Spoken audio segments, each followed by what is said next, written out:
mga ka-agritech, nandyan pala muli kayo. Ito na naman po si Kuya Freds para sa ating agritech. Sa bukid na payapa, tanaw ay luntian, tigas na halaga mula sa kalikasan, walang chemical, puro pag-aaruga. Sa Villegas Farm, dito nagsimula.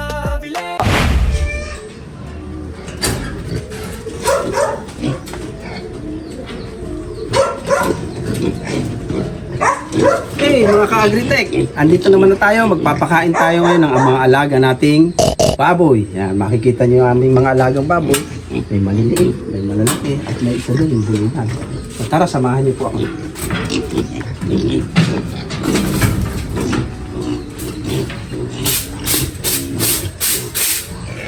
Una, lilinisin natin yung kanilang mga kulungan bago pakainin.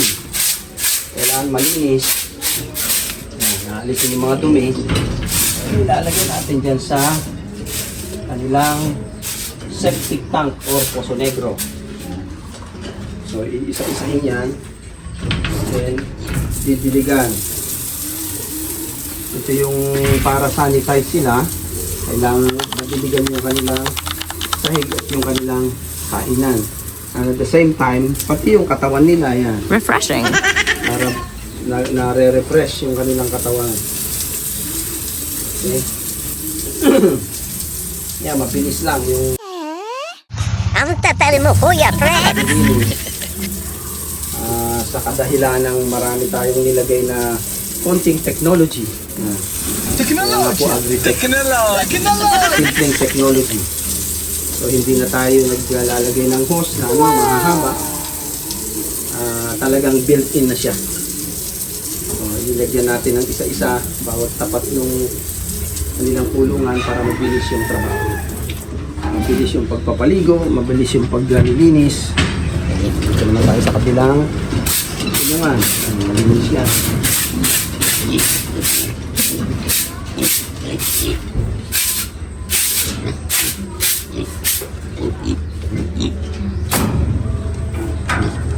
Ayan, gaya nung isa, kailangan lusawin natin yung kanilang mga poops para malaglag dun sa kanilang poso negro. Ayan.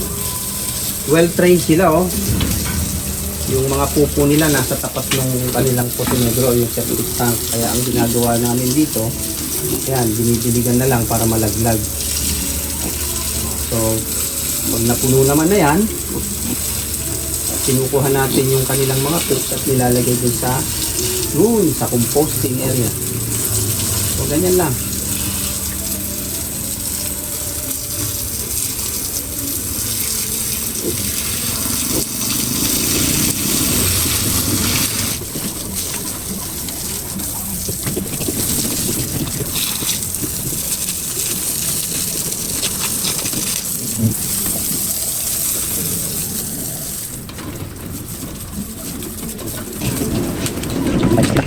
Naman tayo dito sa kabila. Ito yung huli natin.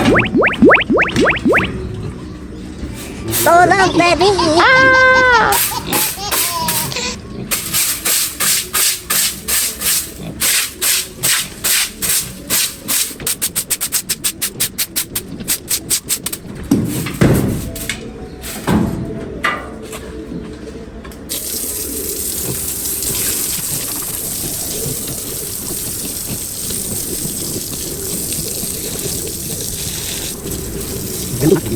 Gaya ng una, ayan, pinaliliguan natin sila.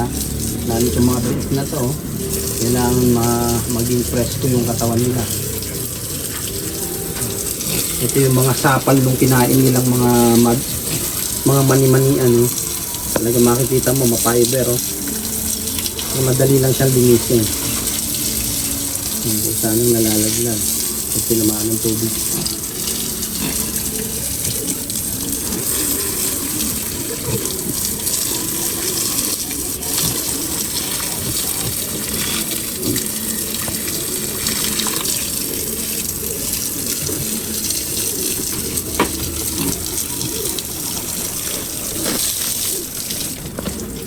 Okay. So yan, natapos na tayo maglinis. Pakakainin naman natin sila.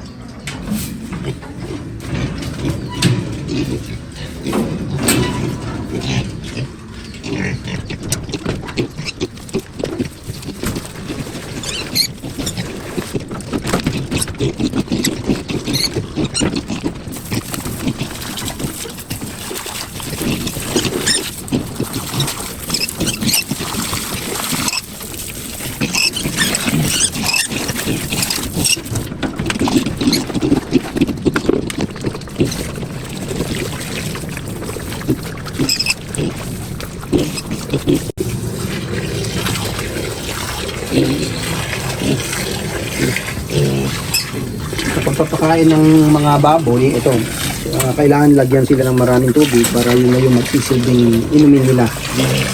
Kasi ako naglalagay ng kanilang inumin kasi iniihian. So yan ang inumin nila.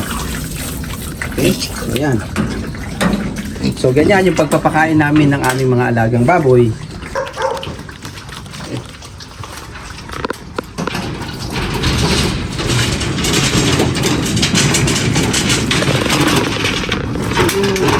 Pagpapakain ng mga alaga nating baboy, mayroon kasing mga prutas dito na kumbaga ay nalalaglag na lang, so hindi na pakikinabangan. So ang ginagawa ko dito, binibigay ko na lang sa mga alaga nating baboy. Kagaya nito, kamyas. So matamis siya. Yan, nalagyan ko na lang. So pagkayari nilang kumain, yun yung panghimagas nila. Kamyas siya, lalaki oh. Matamis siya eh.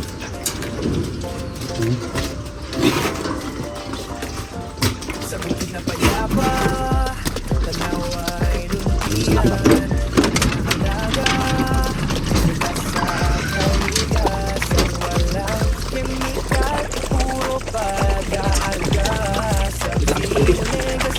A few moments later. Maligin nga pala to. Maligin nga pala to. Maligin nga pala to. Hindi pala siya. Matamis na balimbing. Okay. Okay. Tanaw ay luntian, likas na alaga mula sa kalidad. Uy! Mga ka-agritech, muli ay natapos na naman yung ating pagbablog sa araw na ito. Sana po lagi niyong subaybayan yung aking mga vlog. At ito sana isang pakiusap, isa na ring paglalambing sa inyo. Parang awa niyo na po. Parang awa niyo na po. Parang awa niyo na po. I-like, subscribe at saka i-share niyo po yung aking Facebook at saka YouTube channel. Salamat po. Bye-bye.